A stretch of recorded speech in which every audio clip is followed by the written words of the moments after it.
if I can, first of all, thank you for invitation and thank you very much for your efforts, personal efforts to stop killings and stop this war. Thank you. And using this opportunity, many thanks to your wife, First Lady of the United States. She sent a letter to Putin about our children, abducted children, and my wife, First Lady of Ukraine. She gave the letter. It's not to you, to your wife. Oh, I want it. Yeah. So we're saying this sensitive topic, yes, please. And thanks to our partners, and that you supported this format, that after our meeting we can have leaders who are around us, UK, France, Germany, Italy, Finland, EU, NATO, I mean all partners around Ukraine supporting us. Thanks to them, and thank you very much for invitation. Thank you very much for being here. President Trump. Do you think it's fair? Yes, Peter, go ahead. Thank you, President Trump. So, President Zelenskyy, you say in a post on X today, Russia must end this war, which it itself started. President Trump, you say President Zelenskyy of Ukraine can end the war with Russia almost immediately if he wants to. Which is it? Yeah, I think that's true. I think we're going to have a meeting. I think if everything works out well today, we'll have a trilat. And I think there will be a reasonable chance of ending the war when we do that. And is this the end of the road for American support for Ukraine? Is today's meeting deal or no deal? I can never say that. It's never the end of the road. People are being killed and we want to stop that. So I would not say it's the end of the road. No, I think we have a good chance of doing it. It's been almost 4 years now that a lot of people were killed last week. A lot of people last week. I mean, millions of people killed, but a lot of people last week for whatever reason. A big number, a lot of soldiers, on both sides. And I know the president, I know myself, and I believe Vladimir Putin wants to see it ended. And as you met with Putin on Friday, today you've got President Zelenskyy here. As you listen to Russia and Ukraine, which side has the better cards? Well, I don't want to say that. I'm just here to be. Look, this isn't my war. This is Joe Biden's war. He's the one that had a lot to do with this happening, and we want to get it ended. And we want it to end good for everybody. We want it to end good. The people of Ukraine have suffered incredibly. And to that point, President Zelenskyy, are you prepared to keep sending Ukrainian troops to their deaths for another couple years, or are you going to agree to redraw the maps? Thank you for your question. So, first of all, we live under each day attacks. That today have been a lot of attacks and a lot of wounded people, and the child was dead, small one year and a half. So we need to stop this war, to stop Russia, and we need support American and European partners. And we will do our best for this. So, and I think we show that we are strong people, and we supported the idea of the United States, of personally of President Trump, to stop this war, to make a diplomatic way of finishing this war. And we are ready for trilateral, as President said. This is a good signal about trilateral. I think this is very good. Thank you. Mr. President,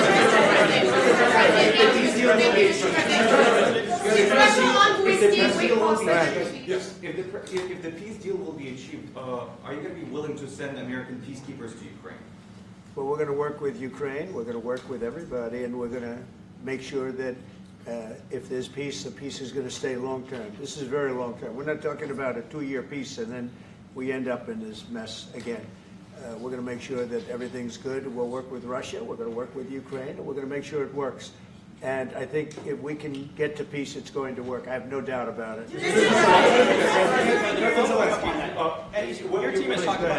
Your team has talked about security guarantees. Could that involve U.S. troops? Would you roll that out in the future?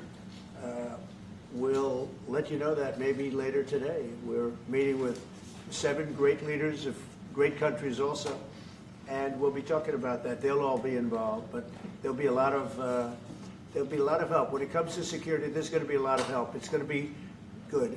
They are first line of defense because they're there. They're Europe, but we're going to help them out also. We'll be involved. President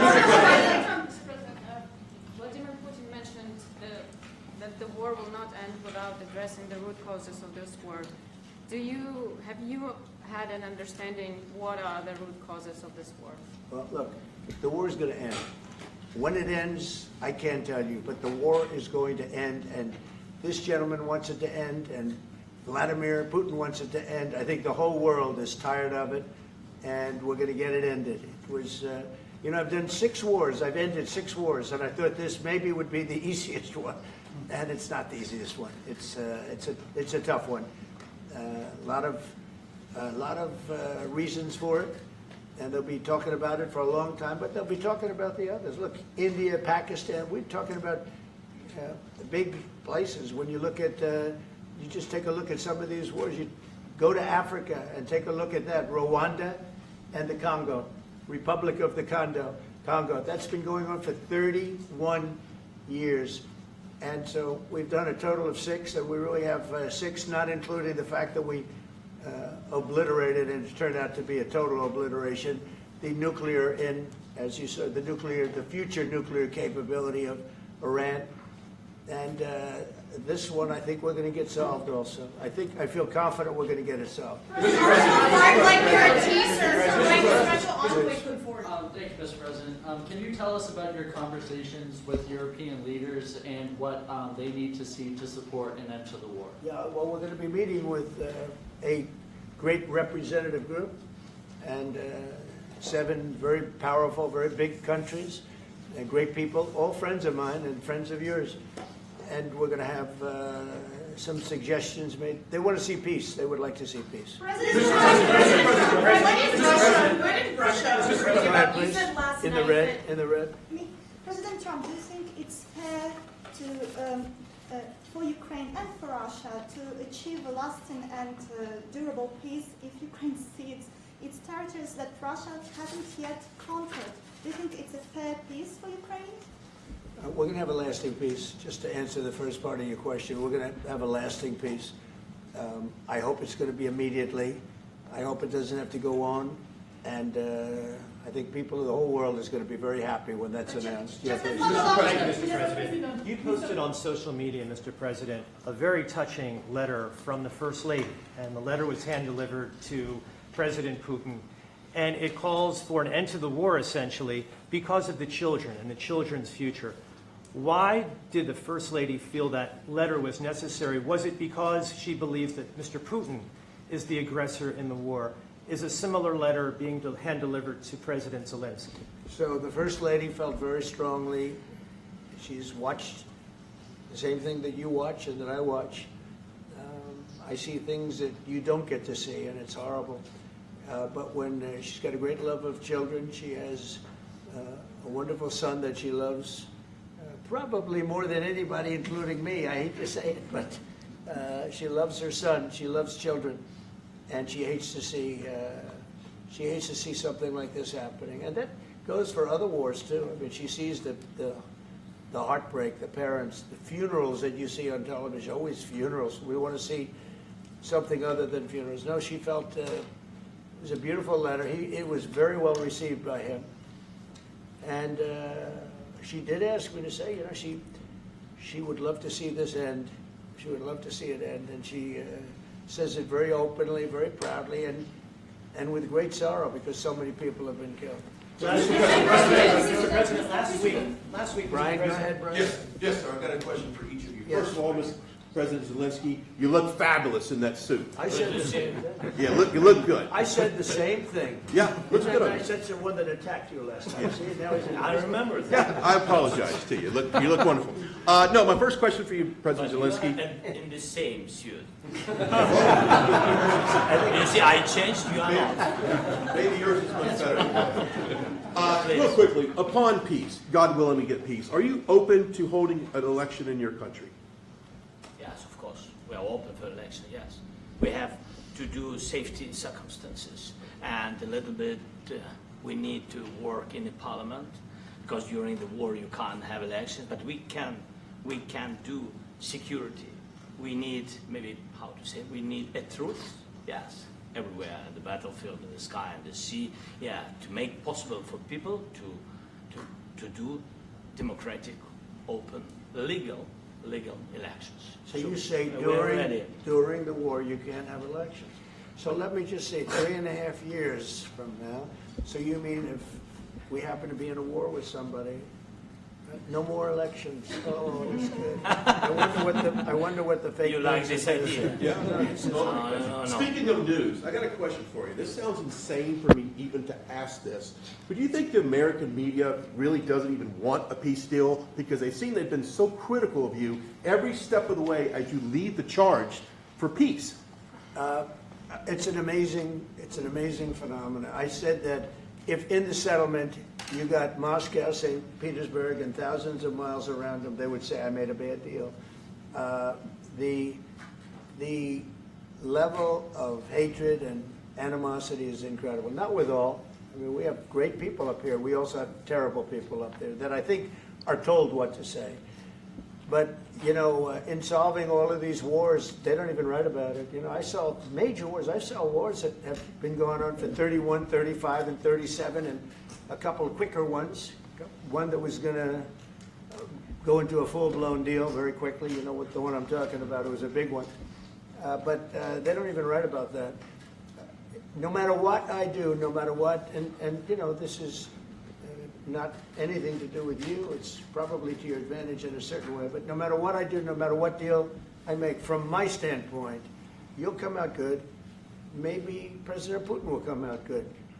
But they'll say, Trump was absolutely horrible. It's just it. And I've lived with that for a long time. I've lived with it since just before the first election. I used to get great publicity. Now I get the worst publicity anyone's ever gotten in office, but I won in a landslide, so that people understand. They're the only ones that count, ultimately. But I've also had great reporters. I've had journalists that are very good.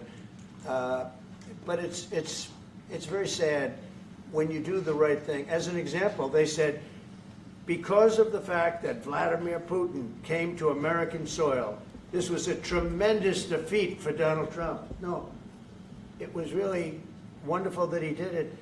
It was a hard thing for him to do, to be honest with you.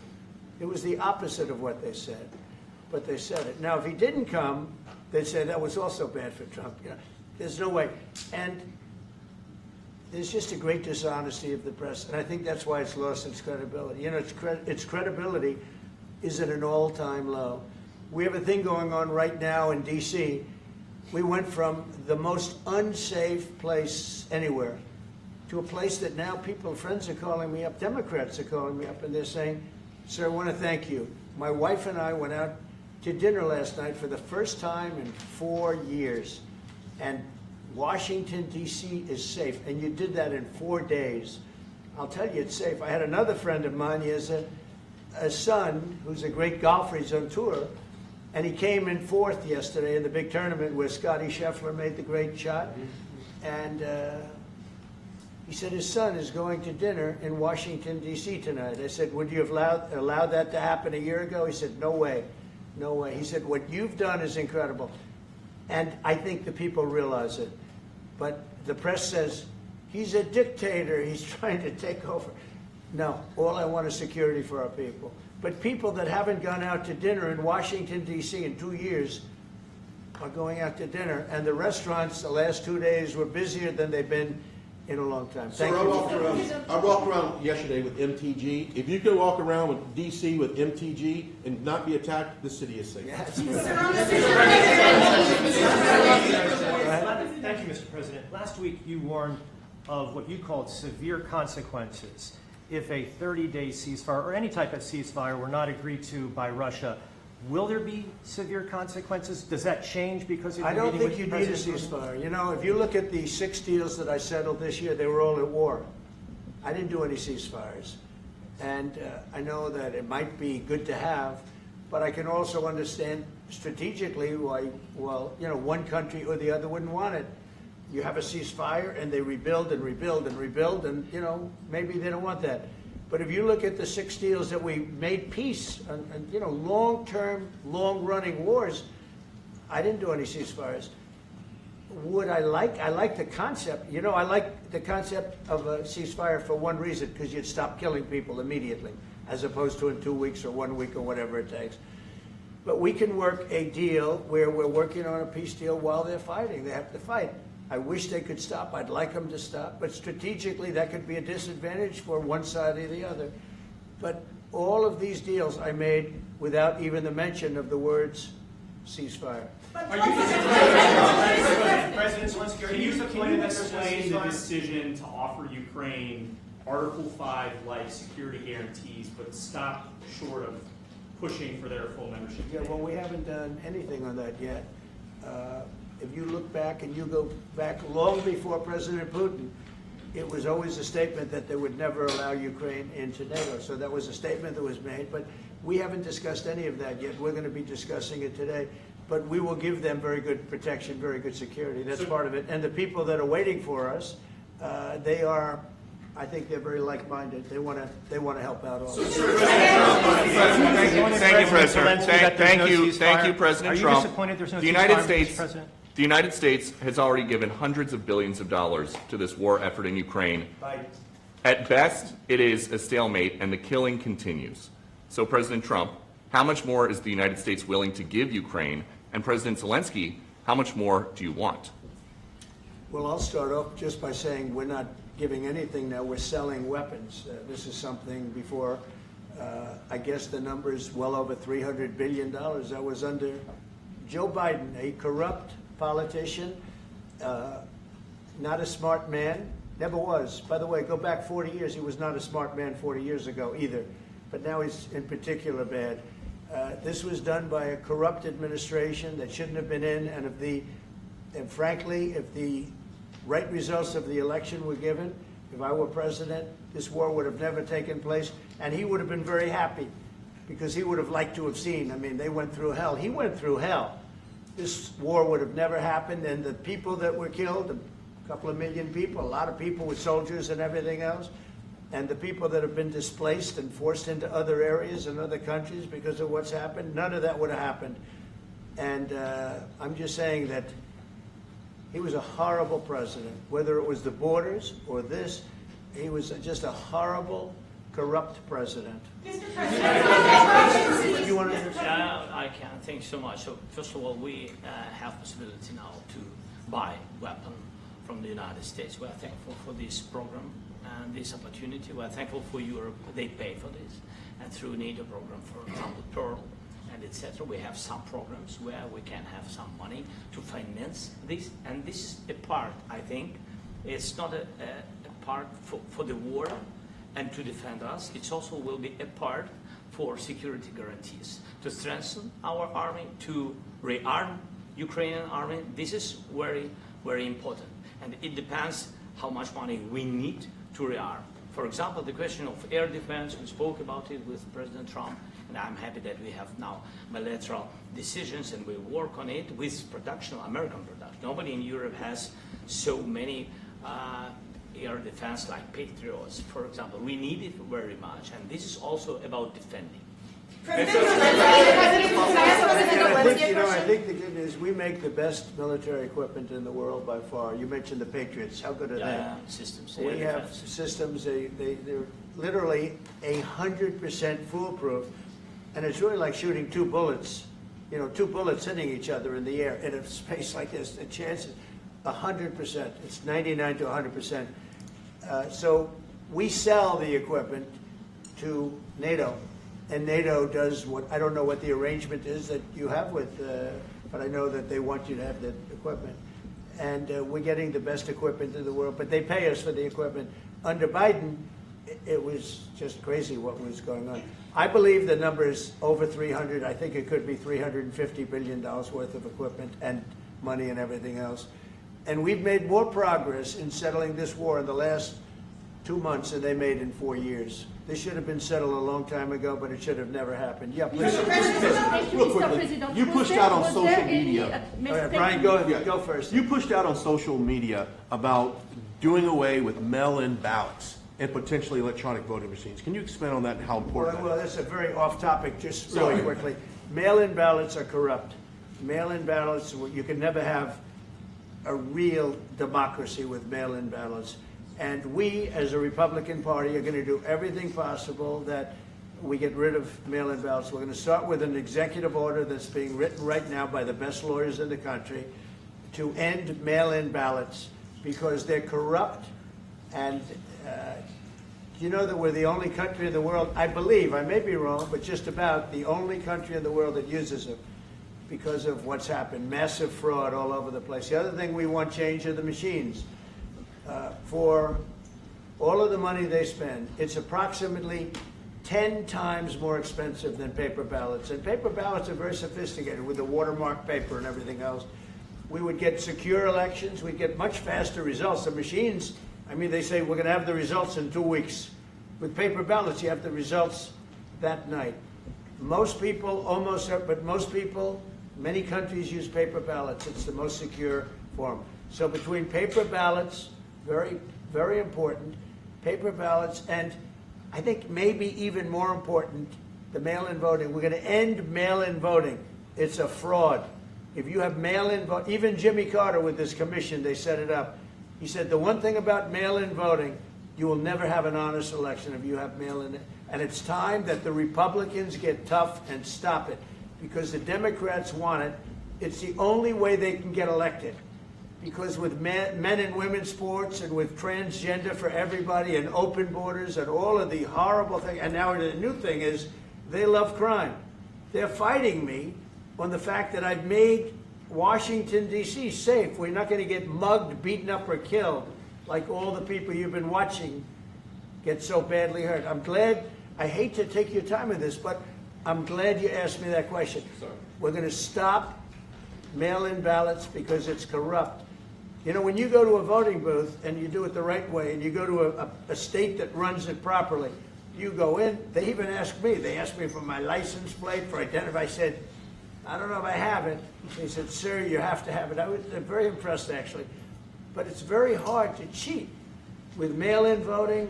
As you know what happens in California, it's so corrupt, where some people get 5, 6, 7 ballots delivered to them.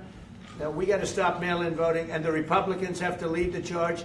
The Democrats want it because they have horrible policy. If you have mail-in voting, you're not going to have many Democrats get elected. That's bigger than anything having to do with redistricting, believe me. And the Republicans have to get smart. We're not going to have a country. I said for a long time at rallies, you need borders and you need free and fair elections. Those two things, otherwise you don't have. We have strong borders now. In 90 days, Mr. President, we didn't have 0 in 3 months.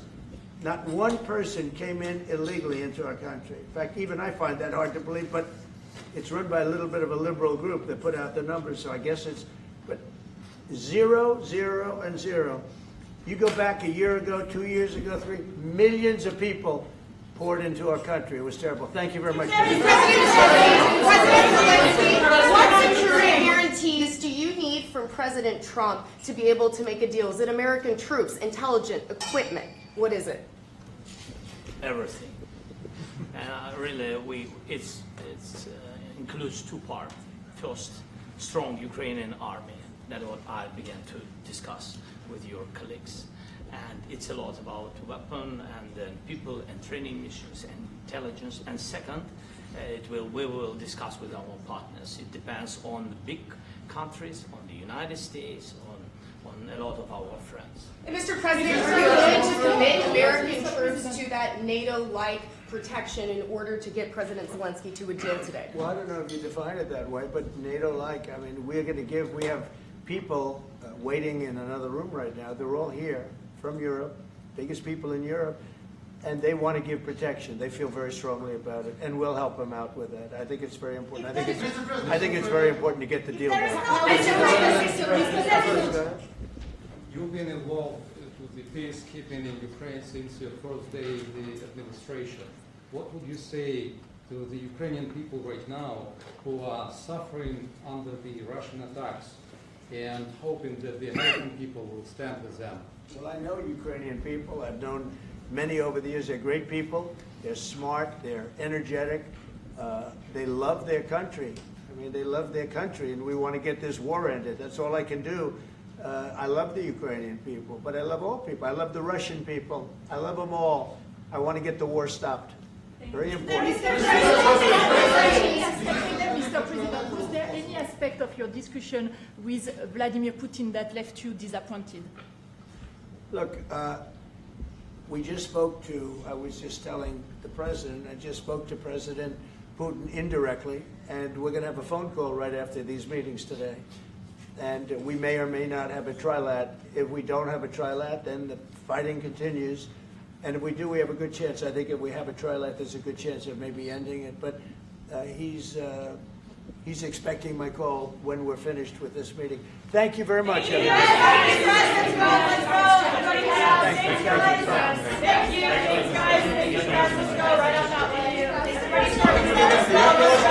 Let's go, guys. Thank you, press. Let's go. Let's go. Move. Come on, guys. Let's go. Thank you, guys. Thank you, press. Thank you. Keep moving. Thank you, guys. Keep moving quickly. Let's go. Thanks, guys. Keep going. How are you?